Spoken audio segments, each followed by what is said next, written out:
Halo teman-teman, hari ini kita akan membahas tentang First Run ASICS Nova Blast 3.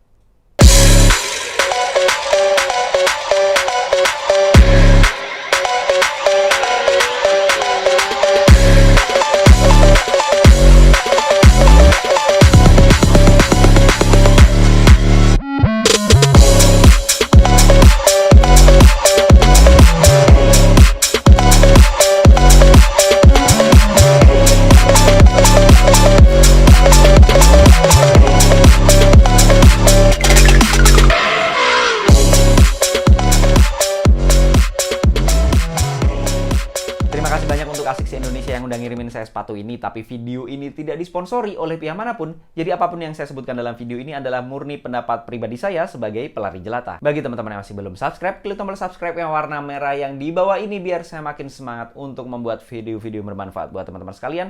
Dan biar nggak ketinggalan kalau misalnya saya upload video baru tentunya seputar Mia lari. ASICS Nova Blast 3 adalah seri ketiga dari line up Nova Blast. Line up yang terkenal banget karena unik, karakternya berbeda dari sepatu-sepatu lari yang lain yang bisa dibilang agak mepet aja nggak ada ya, agak mirip-mirip aja nggak ada karakternya yang mirip sama sepatu satu ini. Dan ini sudah seri yang ketiga, seri pertama dan kedua juga udah pernah saya bahas dan udah saya rasain semua. Jadi kalau penasaran langsung ke sana aja videonya. Tapi kali ini kita langsung membahas yang ketiga. Dan nggak usah lama-lama, langsung kita bahas mulai dari beratnya terlebih dahulu. Setelah saya timbang manual di ukuran saya 42, ada di angka 230-an gram. Yang mana itu kalau saya biasanya masuk kategori ringan ya. Kalau di atas 250 baru saya kategorikan sedang atau standar. Kalau di atas 300 berat. Tapi kalau di bawah 200 gram itu ringan banget. Dan ini 230 jadi masuk kategori ringan. Ini adalah perkembangan yang luar biasa ya. Karena di Nova Blast 1 dan 2 itu beratnya di atas 250 semua. Masuk kategori standar. Dan kalau ada seri sepatu yang baru dan beratnya turun, itu siapa yang nggak happy coba? Luar biasa sih. Lanjut ke uppernya. Untuk uppernya itu bahannya engineered mesh yang sedikit berbeda dari pendahulunya. Yang pendahulunya pakai jacquard mesh yang ada pola-polanya gitu. Pattern-patternnya. Ini kalau saya pribadi lebih senang, dia itu lembut banget. Feel pemakaian pertama kali dia lembut dan yang terutama adalah breathable. Dia jauh lebih breathable dari pendahulunya menurut saya. Dia lebih banyak rongganya, ventilasinya lebih bagus. Untuk pemakaian pertama ya bisa dibilang langsung terasa sih karena saya pakai 5 kilo pertama, 3 kilo itu biasa, 2 kilonya hujan dan pada saat hujan itu kerasa banget dinginnya. Walaupun air nggak langsung masuk ya. Kalau udah deres banget baru air agak masuk. Jadi nggak yang langsung bolong gitu, cuman udaranya kerasanya tetap dingin. Dan dia itu walaupun tipis di bagian uppernya, tapi nggak yang mudah rusak, mudah bolong gitu ya. Jadi tetap kerasa kokoh. Jadi pegang aja kerasa kokohnya. Dan kalau pengalaman dengan sepatu-sepatu lain yang bahan sama sih tetap awet ya. Lanjut ke lacing systemnya. Untuk lacing systemnya sendiri menurut saya standar, nggak ada hal-hal yang spesial. Di sini ada hole-nya. Hole-nya ada TPU lapisannya. Kemudian di sini ada runner's knot-nya sudah ada. Dan ini tali sepatunya yang agak berbeda dari sepatu-sepatu yang lain. Tali sepatunya itu sebenarnya dipakai sih di Nova Blast yang kedua sama persis. Dia itu agak gemuk-gemuk dikit, agak tebel dikit, ada paddingnya gitu pada saat ditali, dikencengin. Di bagian yang dikencengin itu jadi agak kempes gitu. Nggak ada permasalahan berarti sih di pemakaian pertama. Walaupun di Nova Blast kedua yang udah 100 km juga ya boleh lah, bukan hal yang wah banget gitu, cuman bukan fail, jadi ya standar-standar aja dan punya karakter tersendiri di tali sepatunya. Lanjut ke collarnya. Untuk collarnya sendiri ini paddingnya cukup banyak menurut saya dan bagi saya sih hampir kebanyakan ya. Kalau kebanyakan biasanya malah nggak nyaman karena heel slip atau tumitnya gampang keangkat karena nggak terlalu nempel biasanya. Kalau terlalu empuk itu nggak terlalu nempel sama kaki kita. Kalau heel slip itu nggak nyaman banget dipakai lari. Dan ini hampir kebanyakan karena kalau secara looks memang banyak, tapi pada saat dipakai ia masih bekerja dengan baik. Jadi kalau teman-teman yang suka paddingnya banyak atau nyaman-nyaman di bagian collar, ya bakal suka banget sama sepatu ini sih. Kemudian lanjut ke heel counternya. Untuk heel counternya sendiri cukup kokoh.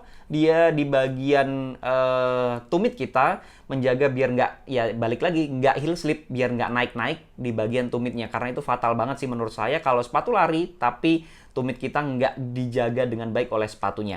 Ini sudah ada struktur tambahan dari luar juga biar lebih nyikat gitu ya, biar lebih mantep megangin heel kita biar nggak gampang kemana-mana.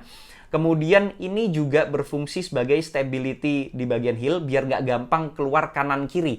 Karena Nova Blast 1 itu nggak stabil banget.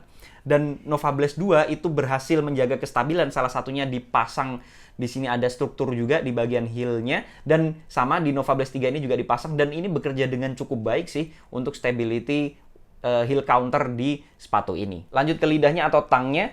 Tangnya ini cukup unik dan saya cocok banget sama tangnya sepatu ini sih. Dia itu semi gasketed ya, jadi di dalamnya sudah ada sabuknya gitu. Jadi tujuannya biar nggak banyak pergerakan untuk tangnya atau lidahnya sepatu ini, biar stay di tempatnya, menjaga kaki kita biar enak untuk upper fitnya. Kemudian dia itu V gitu bentuknya dan di kaki saya pas banget ya. Jadi ya nyaman aja, kemudian ini lembut gitu. Tapi yang tengah sini agak ada paddingnya dikit. Jadi di tengah sini agak ada paddingnya dikit yang bikin nyaman sih. Jadi pada saat saya pakai itu pokoknya enak banget untuk lidah dari Nova Blast 3 ini. Lanjut ke midsole-nya, dia pakai FF Blast Plus. Flight Foam Blast Plus ini adalah midsole atau foam termasuk baru ya umurnya di ASICS, itu di 2022 kayaknya baru ada FF Blast Plus, karena di Nova Blast yang kedua pakainya itu FF Blast aja, belum ada plusnya.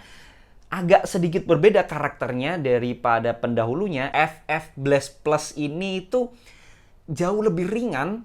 Tadi teman-teman bisa lihat sendiri ada di 230-an. Walaupun bulky tebel banget, tapi tetap empuk banget.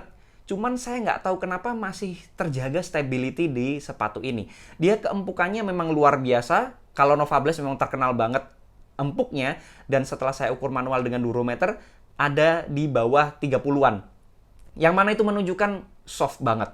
Dan memang dia terkenal akan bounce back-nya. Jadi pada saat teman-teman ride sepatu ini, misalnya ini strike ke tanah gitu ya, strike itu kayak tenaganya diserap, kemudian dilemparin lagi. Tenaganya itu kayak pada saat landing tuh kayak diserap, dilempar, kayak efek trampolin, karena memang dia terkenalnya kan efek trampolin ya kalau Nova Blast itu, dan memang rasanya seperti itu, tapi bukan yang instan kayak carbon plate, tapi dia lebih agak lambat gitu, agak nyerapnya, kemudian bounce back-nya itu agak lambat, jadi nggak instan. Jadi jangan berharap langsung kita kenceng banget gitu, bukan. Cuman memang rasanya tetap kedorong banget pada saat kita berlari, jadi rasanya itu kayak effortless. Jadi pemakaian pertama saya aja rasanya effortless. Dan dia walaupun smooth, walaupun soft, walaupun empuk, bukan berarti nggak enak buat kenceng. Ini enak banget buat kenceng. Untuk karakter FF Blast Plus-nya itu untuk up tempo cocok banget. Untuk kenceng enak banget. Bahkan saya pemakaian pertama itu ada di pace 4, itu nggak kerasa karena effortless, karena slow aja. Tapi tiba-tiba udah pace tinggi gitu ya, nggak kerasa karena memang kita rasanya kayak langsung kedorong aja gitu. Karena emang enak banget untuk FF Blast-nya ini, seenak itulah menurut saya. Dan untuk midsole-nya ini menurut saya cukup stabil.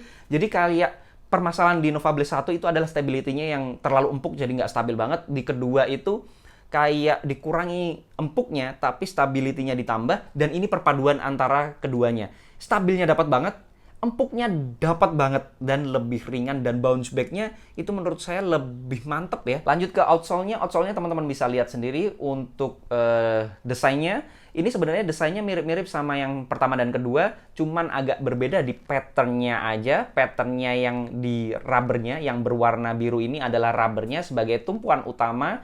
Kalau EHAR Plus yang dipakai ya, EHAR Plus dari ASICS ini traksinya cukup bagus. Jadi pada pemakaian pertama saya pakai 5 kilo, 3 km pertama itu normal, kering.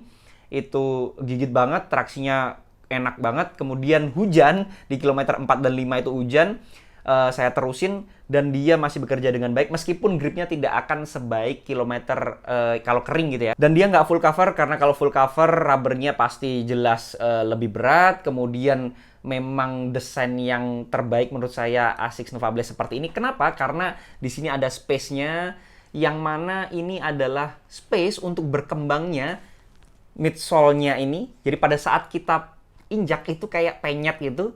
Penyet itu yang dipakai memenuhi space yang ada di sini, jadi kayak akhirnya datar dengan atau setara dengan outsole-nya yang berwarna biru atau rubbernya. kemudian balik lagi. Jadi ini adalah space yang memang disiapkan untuk berkembangnya FF Blast Plus-nya, biar ada space untuk menyerap kemudian dibalikin lagi. Untuk ketebalannya sendiri cukup tebel sih.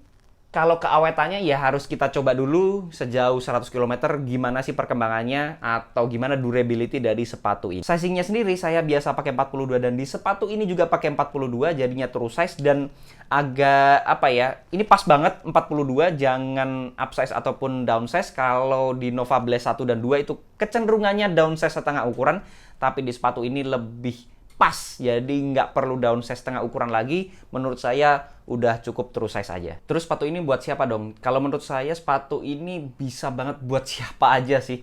Jadi yang nyari recovery run ini dapat banget karena kita butuh yang empuk.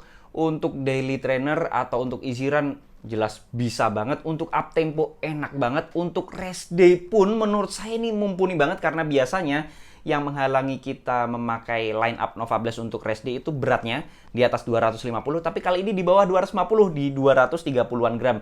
Jadi ini untuk rest day bisa banget untuk sampai full marathon pun menurut saya sepatu ini bisa banget meskipun tidak ada carbon plate-nya. Kalau ada yang nanya apakah Asics Nova Blast 3 ini menjadi running shoes terbaik 2022?